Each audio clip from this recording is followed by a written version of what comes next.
The last bungalow in this group was the administration hut located next to the parking area where we had received our initiation. Jay, Jeffrey, and their family worked and conducted estate business in this building along with Kim's poaching office. Wamuyu, Jay's mother, took us on excursions around the estate in her role as field assistant. She had an amazing understanding of the environment and how it suited both animals and plants throughout the annual changes. Cheesy finally had the courage to call her Big Wham and waited to see what her response was. She broke out in hysterical laughter and said it was perfect, except it better not be because she likes to eat too many sweets. Jeffrey had a few computers on his desk and a table next to it. This was the camp file server and Wi-Fi setup. I looked at Cheesy and could see this needed his touch. We could see a ramp-up was coming and Cheesy knew they were going to need some improvement and direction. Jeffrey told us this was where he managed the remote camera locations they used. It was their first line of defense against poaching. Kim or Jeffrey traveled out to each of the camera sites and picked up a disc they brought back for everyone to look through. Big Wham told us, Kim says he needs better information quicker and to find out the next morning something happened in the dark would be too late. She added that she reviews every image to look for species that they're waiting to arrive this year or getting ready to leave.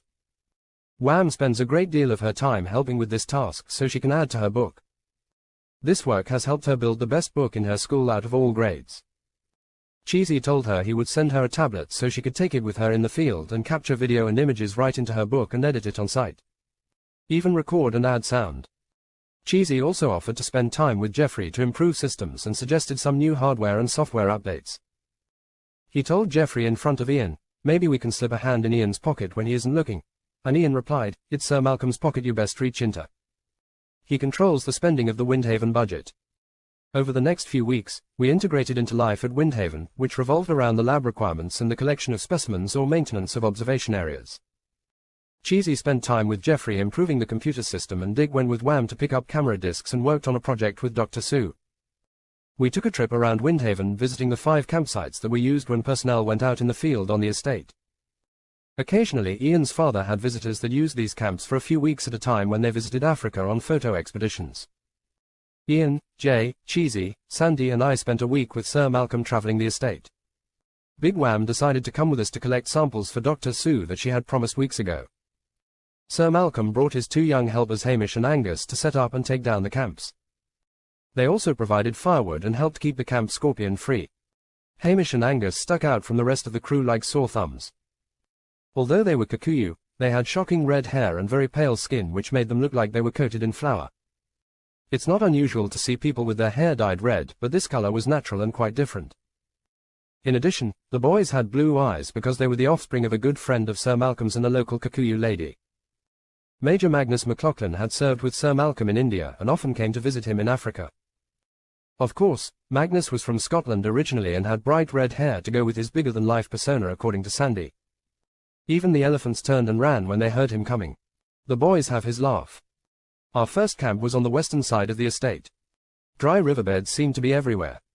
Sir Malcolm told us that after the rains the rivers flow into the Tana River but eventually dry up.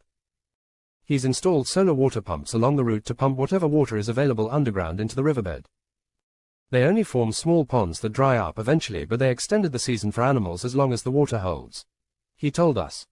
You can see the difference in habitat inside and outside of the riverbed. Big Wham told us, the sycamore fig, known locally as the Magumo tree, is valued for its strength and vitality by the Kikuyu. They say it's the only pathway for communication with Ngai. Quote, the sycamore is a monoecious plant where both male and female flowers exist on separate twigs on the same plant. Paleobotanists believe this tree family has existed on the Earth for more than 100 million years, with individual trees living up to 500 years. This large deciduous tree commonly grows more than 30 meters, and in this area of the world that is not a simple feat. Big Wham showed us a sycamore fig. The unique pollination system requires a symbiotic relationship with a wasp species known as the fig wasp. The female wasps enter the opening of the fruit to lay their eggs while at the same time pollinating the internal flowers. When the eggs hatch inside the fruit and the wasps have gone through pupation, the mature males and females will mate. The males, which are unable to survive outside of the fig for very long, will dig a tunnel for the females to emerge. The females, with pollen from the flowers sticking to their bodies, fly to another tree to repeat the cycle. She told us. The wood of the sycamore is soft, unsuitable for most purposes except for a necklace. Wham made Cheesy a necklace from sanded and varnished round pieces of sycamore on a sisal chain that was stunningly beautiful. Cheesy had a soft spot for Wham and the enthusiasm she attacked her interests with. The olive tree held a special place in Kikuyu culture for women. Big Wham told us, the cuspidata is one of the subspecies of the brown olive, or iron tree. The local name is Matheru. She is a drought and wind-resistant evergreen which lives up to 100 years. Aren't those the attributes that a good woman should emulate in your culture? She asked, and Cheesy replied, only the best. The camps could be set up or taken down and packed away very quickly. All components were stored on site in small, locked sheds, so we didn't have to transport anything but food from camp to camp. It was possible to occupy all 5 camps at the same time when necessary. We traveled east from our camp following a dried riverbed along the way.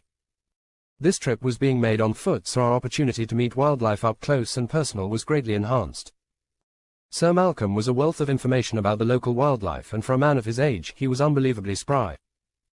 I learned that he had a passion for spiders and was able to show us several spider species that were highly venomous or simply amazingly different in some way from the others.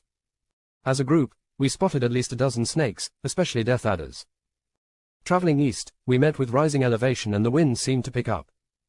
This camp was on a ridge high above the scrub brush below. Further to the east we could see savanna grasslands and some larger sycamore or acacia trees. This was an amazing night for surveying the area below with infrared binoculars. Actually, the bright light of the full moon exposed many of the larger creatures we could see as shadows moving through the brush. The next day we headed south towards Nairobi, which was several hundred kilometers from there. There were rocky outcrops in this area, and each time we passed one of any significance in size, Sir Malcolm and the 2 boys would look through it for signs of spiders. I'm not sure if they were looking for a specific spider or just spiders in general, but they were very diligent. Angus was collecting samples and plotting GPS data on his map. Our next camp was west of our current location. During that trek, our bodies needed to create extra energy, so we each had to carry high-energy snacks we could eat for a boost. It sounds like a small thing, but in that heat, it was absolutely necessary. Along the trip, we could hear Jay teaching Ian to speak Kikuyu, and then eventually they would both be speaking Kikuyu. She would say to Ian, "Yuka haha," and Cheesy would elbow me and say, "Come here." Cheesy was actually listening for the phrase, "Ningwendete," because Wham told him it meant, "I love you." Either the phrase never came up or he just wasn't within earshot, it's impossible to say. I think Cheesy knew more Kikuyu than Ian. The final camp was almost at the center of Windhaven and at the highest elevation. The trees were dripping with wind chimes that played a constant melody that changed with the direction of the wind. That night, Dr. Ben and Dr. Sue came out to meet us at the camp and stay for the campfire. Dr. Ben shared some of his knowledge on spider venom with us. Peptides are the main component of spider venom. Peptides are short strings of 2 to 50 amino acids. Amino acids are used to build proteins, but proteins contain more acids. Peptides may be easier for the body to absorb, being smaller and simpler. Spider venom is 25% polypeptides by weight, with some individual venoms harboring up to 1,000 different peptides. Some contain linear, cytolytic peptides that have necrotic effects. Cheesy asked, "What are linear cytolytic peptides, Dr. Ben?" To which he replied, "In the venom of spiders, linear peptides represent a group of membrane-active substances that contribute considerably to the killing power of spider venom. They work with the neurotoxic components of the venom as well as aiding in the external digestion of the spider's prey. It's disulfide-containing peptides that are the major players in spider venoms and more selective in terms of their targets." "Okay, disulfide-containing peptides, Dr. Ben, what are they?" I asked this time, taking my turn to look stupid. Disulfide-rich peptides are a class of bioactive peptides that's widely found in nature, in bacteria, fungi, plants, and animal venom toxins. Bioactive peptides are organic substances formed by amino acids joined by covalent bonds known as peptide bonds. That's 2 amino acids bonding? I asked, and he replied, "Yes." Finally, the higher molecular weight components of venom include enzymes and larger proteins. Dr. Ben continued. Enzymes have a role in external digestion of the spider's prey once it's been envenomated. Spiders have a variety of enzymes in their venom as well. High molecular weight proteins are fairly uncommon as toxic components of venom, with a notable exception: widow spiders, including the black widow spider herself. Her venom contains toxins called latrotoxins, which are neurotoxins which produce uncontrolled nerve depolarization, increasing intracellular calcium and stimulating uncontrolled exocytosis and release of neurotransmitters. Sandy asked, "Can you give us a simpler version of that, Dr. Ben?" And he said, "Neurotransmitters are chemical messengers in the body. Their job is to transmit signals from nerve cells to target cells. The target cells can be anywhere in the body. Cheesy interjected, and the brain redirects them to the exact cell. Don't the Chinese study those connections? Isn't that what acupuncture is based on? Dr. Ben finished with, the process of finding the target is known as exocytosis and can release neurotransmitter in less than a millisecond. What travels faster than that? Ian asked Dr. Sue, how about scorpion venom, Dr. Sue? And she replied, not quite. But the different constituents of crude scorpion venom include water, mucosa, oligopeptides, nucleotides, amino acids, ions, neurotransmitters, salts, low molecular weight peptides, metals, mucoproteins, mucopolysaccharides, hyaluronidase, phospholipase, serotonin, histamine, biogenic amines, and many more unidentified substances. Cheesy asked, how would you identify the unidentified substances? The various elements and their abundance can be determined using inductively coupled plasma mass spectrometry by ionization of the venom using inductively coupled plasma generated by argon gas and a radio frequency generator, followed by separation and quantification using a triple-quadruple mass spectrometer. Glad I asked, Cheesy replied, and we all laughed. Someday I would be able to ask better questions or not have to ask them at all. But that sure wasn't that day. After recuperating back at Windhaven for a couple days from our trip around the estate, we set out on our next big adventure to the primate reserve for a week-long camping excursion. The reserve was only about 2.5 hours away, or 200 kilometers on the A3 road, where we connected with the B8 road to reach the primate reserve. Once we left the B8, it was four-wheel drive territory. The reserve was about halfway between Windhaven and Mombasa, and we were anticipating interesting things would be seen along the way and once we got there. Jeffrey, Big Wham and Wham accompanied Dick in one vehicle, while Cheesy and I teamed up with a couple of Jeffrey's friends hired to help out with the camp and keep an eye open for intruders. We started out from Windhaven and drove through scrub brush accented by a few fig trees above the burning sand. The odd sycamore stretched its majestic canopy to the clouds. Dick referred to this area as a 3S zone: sand, scorpions, and snakes. We borrowed camping gear from Windhaven, where they liked to be mobile for field trips, collecting samples or staking out poaching sites with their neighbors. Our gear was packed into a couple of Land Rovers from the estate, and we had enough supplies for a 10-day journey. The drive was not far, but progress was slow, especially off the numbered roads. We hit a flurry of signs where the A3 and B8 met, which directed us towards the coast, dropping slightly in elevation. Over the next couple of 100 kilometers, we descended elevation as gently as the river flowed. We passed the Nanagui Dam and the town of Buratana. A short trip off the highway and we were able to take a look at the National Institute of Biology research farm. They specialize in microorganisms and genetically modified organisms, but there was no activity at the site. The economy relies on agriculture, which contributes 30% to Kenya's GDP and employs more than 40% of the total population and 70% of the rural population. China has been instrumental working with Kenya on these types of projects. The road was well paved in most parts, with small buildings where people lived and plied their livelihood. We stopped occasionally to stretch our legs and purchase the odd piece of fruit, drink, or souvenir. New apostolic churches seemed to populate the road we traveled. It was a popular religion in this area, and I wondered if it conflicted with Kikuyu beliefs. Jeffrey said, there are other tribes in this area, such as the Pokomo, who are a farming community, and bordering them are the Orma pastoralist. There are also a number of people who are not tribal, so they attend the churches that you see along this road. We continued on the B8 until we turned off the main road and headed towards the river. The forest was closing in on us, and the scrub had given way to the influence of the river. This was a totally different country all of a sudden, and I was beginning to feel claustrophobic. When I pointed out lots of water reservoirs, I learned they were for rice and not to manage floods as I had thought. Then I reconsidered and thought, if the land floods, plant rice, like the saying, if the world gives you lemons, make lemonade. Too many people are trying to fit the square into the circle. It was a huge advantage to have Jeffrey, Wham and Big Wham treating us to a fountain of information, and we were able to find some of the most stunning sights and rarest animals which tourists just don't see. The lush river forest patches reminded me of the Jungle Book type of African forests that I was expecting when I left home. The Tana River cuts through dry woodland and open savanna as well. Jeffrey said we could have boated the river, but from here it would be an upstream struggle with several rapids and dams between this point and Windhaven. I wish we had thought of taking a boat here. We still would have had to portage, but that would have been an awesome adventure. Everything looked brown to me, whether it was the ground or the chocolate milk water of the Tana River. With over 250 bird species and at least 50 species of mammals, Big Wham was in her glory. As a field assistant, she knew every bird and animal in the forest, but she pointed out some rare creatures she had not seen in quite some time. The white-winged opalus is extremely rare, as are the African open-billed stork, martial eagle, bat-hawk, African pygmy falcon, African barred owlet, scaly babbler, black-bellied glossy starling, and golden pipit, none of which we came across unfortunately. Ian said, there are a lot of endangered or rare species today that used to be common in this area.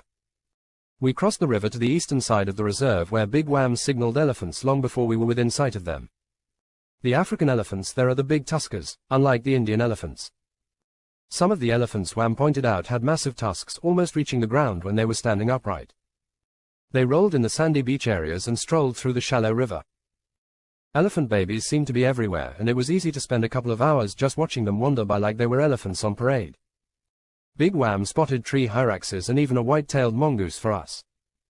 The black-fronted duiker, leopard and bongo all eluded her, but in all fairness the terrain was unsuitable for them. Big Wham scorned us. It sounds like we're bringing downtown Nairobi with us. I think we were making way too much noise to hope to stumble onto a leopard. Jeffrey found lots of giraffes, including a protected giraffe. When we saw a zebra herd, he said they were Grevy's zebra. As we moved closer to the river the terrain changed and there were buffalo, crocodiles, and hippos. We set up our camp far from the river in an elevated place to avoid nocturnal visits from hippos moving about on land. We were just 50 meters above sea level in this area of Kenya. The buffalo could also be aggressive, Wham warned us. The Tana River meandered back and forth, creating a narrow band of vegetation running to the coast. Wham had heard there was a small group of endangered Hirola antelope spotted in the reserve, and she said it would be such a coup for her book if she could see one. Her wishes were to no avail on that trip. The area was home to the Pokomo people who farmed the banks of the river, mainly using the oxbows to grow rice immediately adjacent to the water, and maize further back from the river. The people we met were the lower Pokomos, who live along the lower part of the Tana up to the delta. They believed the World Bank took this land away from them.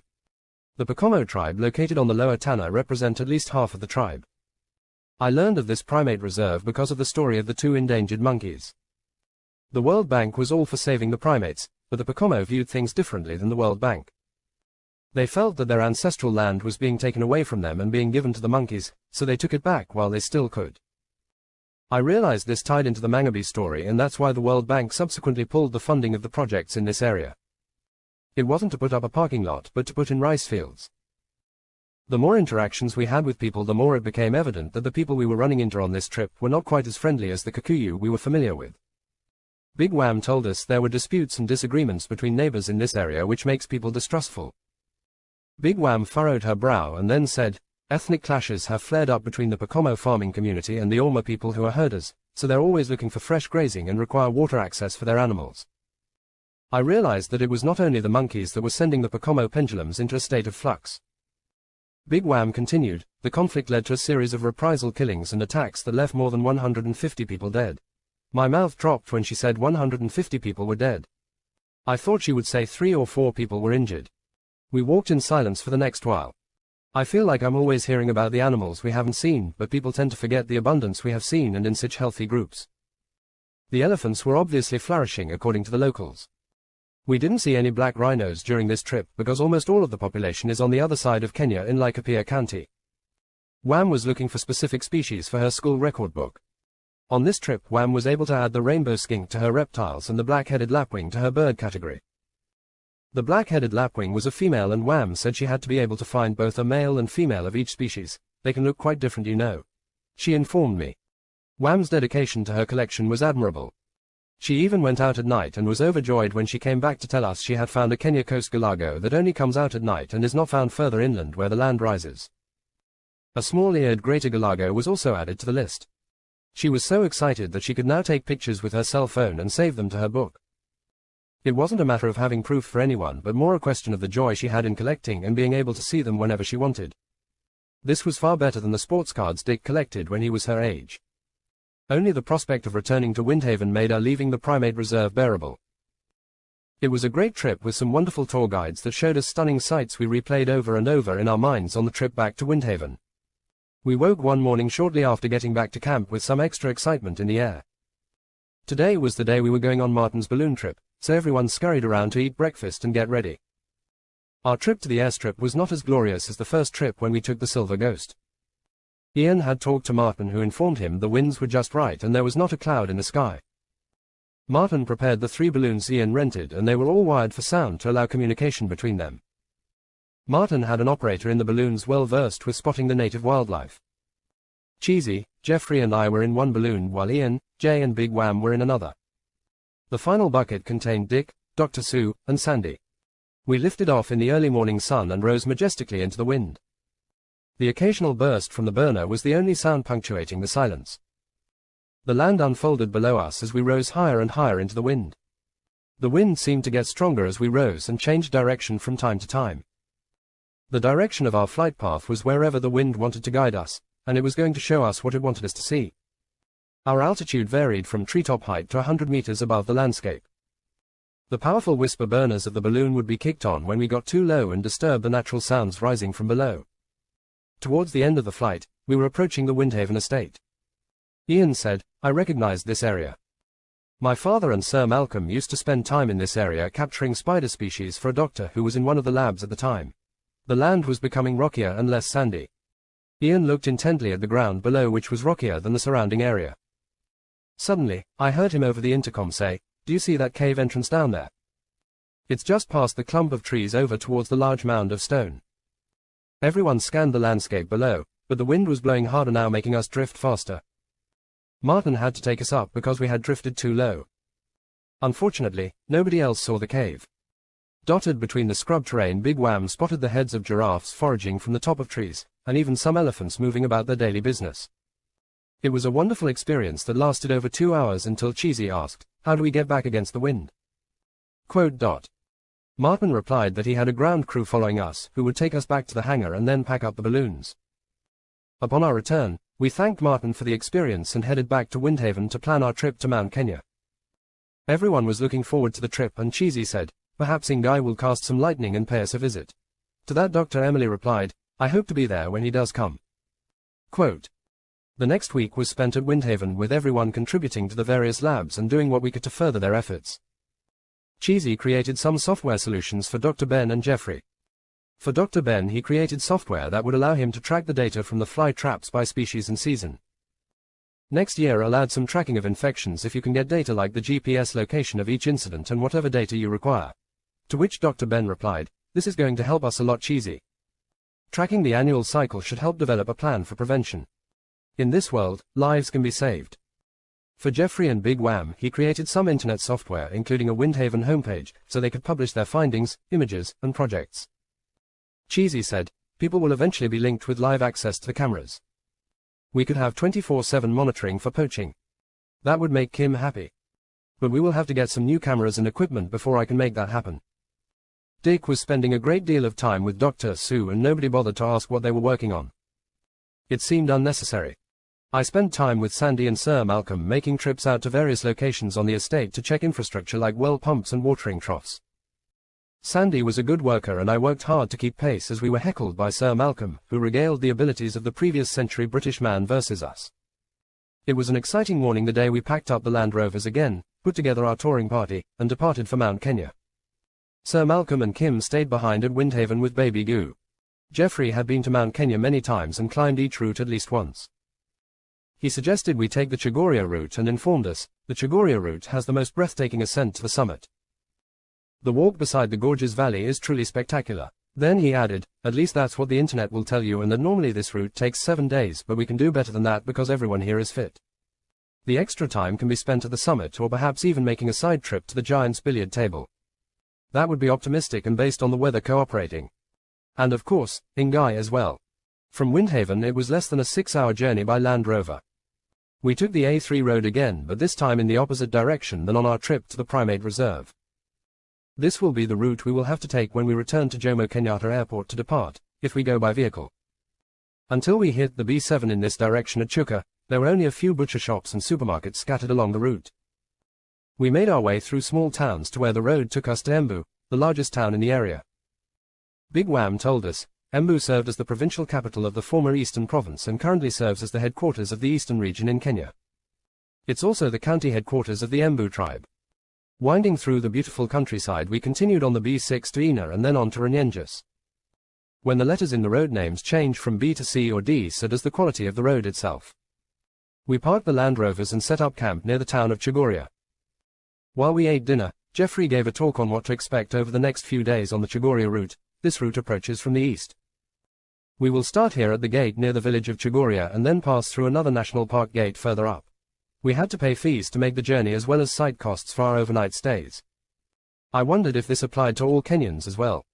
I didn't think Jeffrey and his family should have been charged because it was a spiritual trip for the Kikuyu. Big Wham told us, I haven't been up this route before, but I have heard it described as the most beautiful route on Mount Kenya. It's quite a bit longer unless we use the 4x4s to cut out the lower part. We'll miss a lot of animals at this altitude, but we've seen many of them at Windhaven. Jeffrey added, yes, that's true, I think we should pack up this camp and use the Land Rovers to get to Meru Bandas at 3,000 meters. Let's wait to pick a route because both tracks reconverge near the head of a spectacular amphitheater of cliffs known as the Temple. I thought the names of the geological features were very graphic and added to the mystique. Jeffrey told us, in the bottom of the gorge is Lake Michelson and at the west end, a large notch in the mountain where the Nithi River enters the lake. Cheesy asked how high we would be at that point and Jeffrey said it was about 4,300 meters. Jeffrey went on to say, we begin to ascend from here as the path continues to rise up to Simba Tarn where it splits to head either north to Shipton's camp or south to an area where we plan to camp. Then he finished with, we can follow the path around the mountain to observe it from all sides looking both up and down because the vistas are equally spectacular. They call the route, Round the Peaks. You will see the summits, glaciers and even some unique vegetation that only grows at this high altitude. And I thought, Ngai even has some special herbs and flowers in his malaria-free earthly abode. I asked Dr. Sue, where do you see real change is going to occur in DNA and human cells? She replied, the cell cycle is about DNA replication, division, regeneration, and death. There are 4 distinct phases, G1, S, G2, and M that the cell must go through. In G the cells grow for 95% of the cycle. The proliferation of cells is instigated by progenitors and all cells start out in an identical form but can become anything. What a dream if you're a cell. But how do they know what the destiny is? And she quickly replied, oh, that's not destiny, they're told what to be. Cell signaling like induction can influence cells to be the type of cell they need to become. This allows cells of the same type to get together to form tissues, organs, and even complete bodily systems. I said, there must be a blueprint that someone or something is following. Well, if there is, she said, then the S phase is all about DNA replication, damage and repair. The M phase or mitosis is where the cell division portion of the cycle occurs. Mitosis is composed of many stages including prophase, metaphase, anaphase, telophase, and cytokinesis. But at this point all the DNA modifications are in place. The ultimate result of mitosis is the formation of 2 identical daughter cells, of course. We refreshed our drinks and pulled up beside the fire as Big Wham got ready to give us some background on Mount Kenya's flora and fauna. The rocks that form Mount Kenya are basalts, rhomb porphyrites, phonolites, kenites and trachites. Kenite was first reported 100 years ago following a study of the geology of Mount Kenya. She said. Then she got to the flora found on Mount Kenya, which was her favorite area. Big Wham informed us, the plants vary from what you've seen because of the altitude. The plants are more specialized, with adaptations to strong sunlight with ultraviolet, lower mean temperatures and freezing night temperatures. This is an Afro-alpine zone, so plants have adapted or evolved to deal with the different environments. One adaptation is known as the giant rosette. We should look for giant senecio, giant lobelia or giant thistle. I love this plant because it uses bud leaves to protect its buds from freezing at night. She continued. Jeffrey jumped in and interjected, the majority of animals are lower down on the slopes where there is more vegetation, and the climate is less extreme. We would have seen monkeys, antelopes, tree hyraxes, porcupines and even larger animals like elephants and buffalo in the forest below. The Mount Kenya hyrax and common duiker are able to live at this altitude and some smaller mammals like the groove-toothed rat. He added. Big Wham went on to say. Several bird species live in the Afro-alpine zone, including sunbirds, alpine chats, starlings and even raptors like the auger buzzard, lammergeier and Verreaux's eagles. Then she added, birds are important at this altitude as pollinators because you don't have insects that can do it. Good point, I thought. The sights we saw along the journey were inspiring and we set up camp in some beautiful areas like Meru Bandas at 2,900 meters. At Roadhead we took the branch to Muji Hill and Lake Ellis where the vistas were simply stunning. I don't know if it was the electricity in the air or just too much sun, but the hairs on my head would tingle at the sight. The temple lured us in for an extra day so Cheesy and Dick could do some rock climbing. Jeffrey asked if he could join in, so the three of them set off up the cliff while the rest enjoyed the thrill of imagining we were in their place. Fortunately, that's as far as it went, and I was able to keep my feet on the ground. Later we found out that Dick had a camera in his helmet and we watched the entire climb. I still got vertigo even from the video. I stood mesmerized by the majesty of the sight as I looked down from the rim at Lake Michelson. The panoramic view as I scanned the cliff walls down one side and up the other side of the Nithi River was etched in my brain as I closed my eyes to save it. We went through Simba Tarn, then north to Shipton's campsite where we stayed our final day. Everyone was exhausted as we sat around the camp on the final night reflecting on the images we had etched in our minds over the past week and touching up our various wounds and injuries. As the evening fell, the clouds began to roll in and the wind picked up considerably.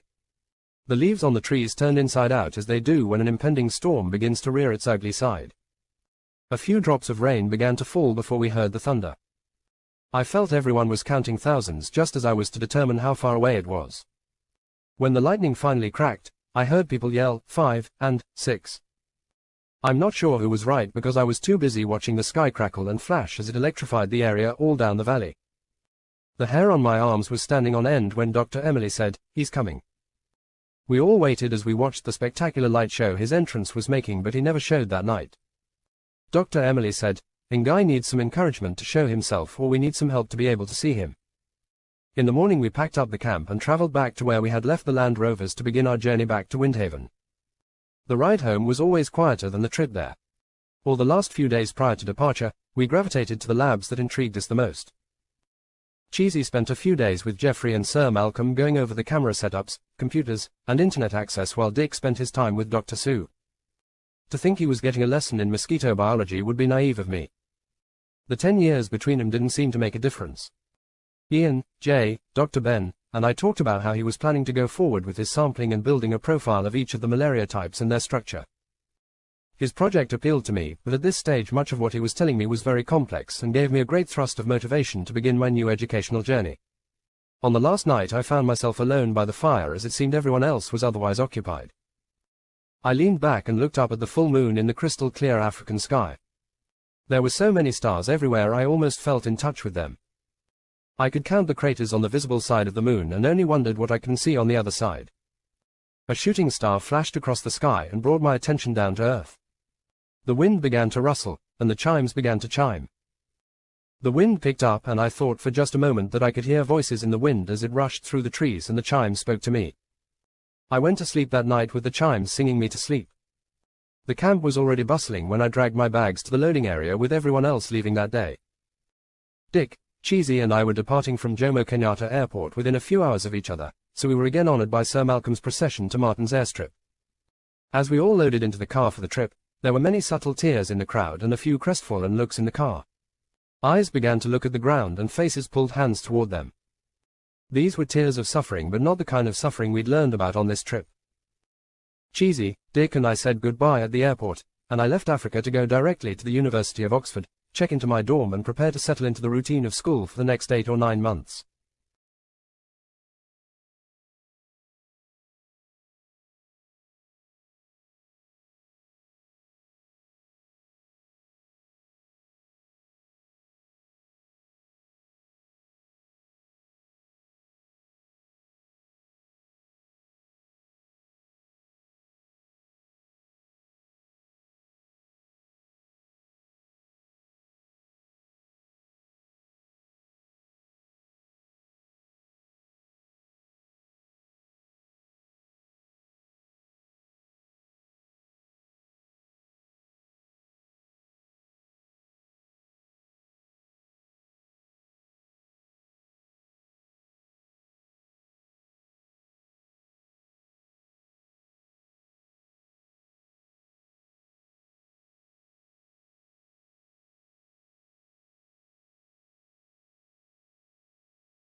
Oxford was a unique and historic institution, the oldest university in the English-speaking world. The roots of the school developed rapidly under Henry II, who banned English students from attending the University of Paris. My roommate was a Tasmanian fellow by the name of Errol Ashton. He was studying DNA to help find a solution for the endangered Tasmanian devil population in his country.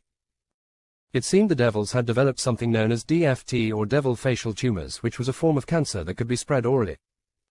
It was unthinkable to me that cancer could spread that way, and it hit the heart of devil culture with a direct strike. Errol told me, devils always fight over their food and are absolutely vicious mates. Whenever they get the chance, they bite the other bugger in the face. He added that this leads to lots of cuts and scrapes, especially on their faces. They get infected by the disease. After a while the poor buggers can't eat and just die. Legs up, mate. According to Errol, 7 of the 8 DNA strains of the devil are infected and 1 is immune. If no solution is found, the populations in the wild will be a thing of the past. The government does have a site that holds animals with all 8 strains on a lifeboat reserve. That's great if they're planning a zoo. Errol grew up in Tasmania with his mother Mary in the capital Hobart. Mary worked at 2 jobs to help send Errol through school, and he worked hard to justify her efforts. During the day she was an accounting clerk at the local cannery, and then she would pick up a couple shifts a week at one of Hobart's taverns. Her brother Artis Armitage, a manager at the cannery, helped him out with some financial support, lived with them and was an important part of their immediate family. Again, I was learning about families and what they meant to other people. It was still a foreign concept to me. It took all this effort to give Errol just enough money to pay tuition in this residence. What he had left for food for the month wouldn't have covered a single meal for roly-poly Prince Albert. I'm sure his humility and sense of fairness are why I liked Errol so much. He had a great work ethic, was not short on intelligence, always did his share of work and knew how to live in close quarters with another person. Errol had a job at a local restaurant where he could also get food to feed himself and help stretch his money further. Our dormitory environment proved to be loud, smelly, and more than a bit unsavory after dark. The room was really small, the food available was crappy, and it rained constantly. It was not all chips and rice, as they were fond of saying in this area of the UK. When the situation became unbearable, I decided to buy a house that I could live in for the next 3 or 4 years and then sell. The amount of money I was paying for tuition at Oxford was far less than what I paid at Ridgeway. Errol knew what it took to run a house, from problems with air conditioners, appliances, or even painting and renovating. I knew none of that, having lived at boarding schools for all my life, so I made a deal with Errol. He agreed to teach me how to run a house in exchange for his board. This was a bonus for him because we got a refund on the dorm fees. Besides, Errol was part of my journey now, at least the learning journey. Errol and I found a house not too far from the school at a price I could afford.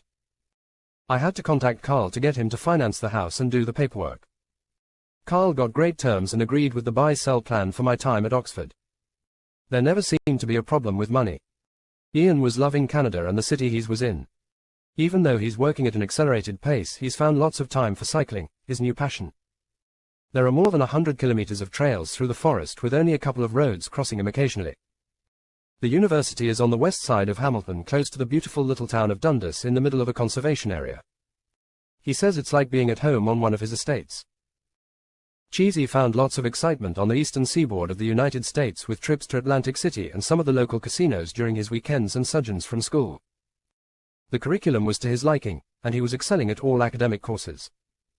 According to him, it's only because the bumpkins and idiots posing as students can't keep up. One thing the nerds were good at was hacking the internet, and this appealed to Cheesy. To ingratiate himself to them, he rented a house for a week and ran parties with everything a starving nerd could desire. In return, they promised to teach him all of the tricks, traps, and secrets of the hacking world they possessed at the time. Dick was just Dick. West Point was now his life, and the US military situation around the world his focus. Although he was still a cadet, he was looking forward to becoming an officer and commanding other men.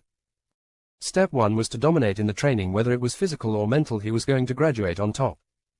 He was starting to identify his competition in each and every event like it was the decathlon. In a way it was, because he only had one shot at this period in his life. This summer Dick arranged a trip to Southern California for us, traveling in twin 10-meter rolling buildings called RVs. Dick's family was in the process of setting up a business to take water from the ocean and put it into a lake in the desert.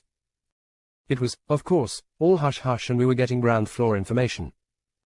The Salton Sea was a salty lake in the desert 250 feet below sea level, and in 5 years it will be the hottest real estate on the planet outside of Dubai. The same pendulum can look very different to people who have different perspectives. Since Brunelleschi depicted the baptistry in Florence, people have known about perspective. The Americans saw themselves as the saviors of the world in the 20th century, but the rest of the world saw the pendulum of world opinion of the Americans be skewed negatively off equilibrium. Although it's been 100 years since the Civil War to end slavery, the battle for equality raged on through Rosa Parks, Dr. King and so many more fighting for integration and basic human rights. But the pendulum continued to get pushed back from the draft and the Vietnam War that exponentially skewed numbers of black participants to white, and corresponding injuries to deaths. Access to education and jobs was seen to be a problem of opportunities, so affirmative action tried to force the pendulum back, but that simply discriminated against different people and resulted in higher resistance. Affirmative action continues today with different groups of recipients receiving benefits and other groups being denied opportunities. It's never recognized as affirmative action except by those who are being discriminated against. American icons deemed heroes like Harry S. Truman cast a vastly different shadow depending on your perspective. His first act as president was to pardon William K. Hale, convicted for the attempted genocide of the Osage natives in Oklahoma. Was there Osage money in Harry's campaign chest? That should have set some pendulums in motion.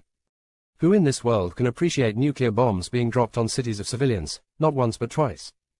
4 years later, what Harry S. did became a war crime. Perhaps Americans didn't want other countries doing to them what they did to Japan. Or Lyndon B. Johnson, who escalated the Vietnam War, skewed the pendulum of draftee selection, and even covered up the Townsville Mutiny in Australia when black troops mutinied against abusive white officers. The only mutiny in US history. How about your perspective on Douglas MacArthur? He extracted billions of dollars in gold from the Japanese to fund the CIA under Harry S. Truman.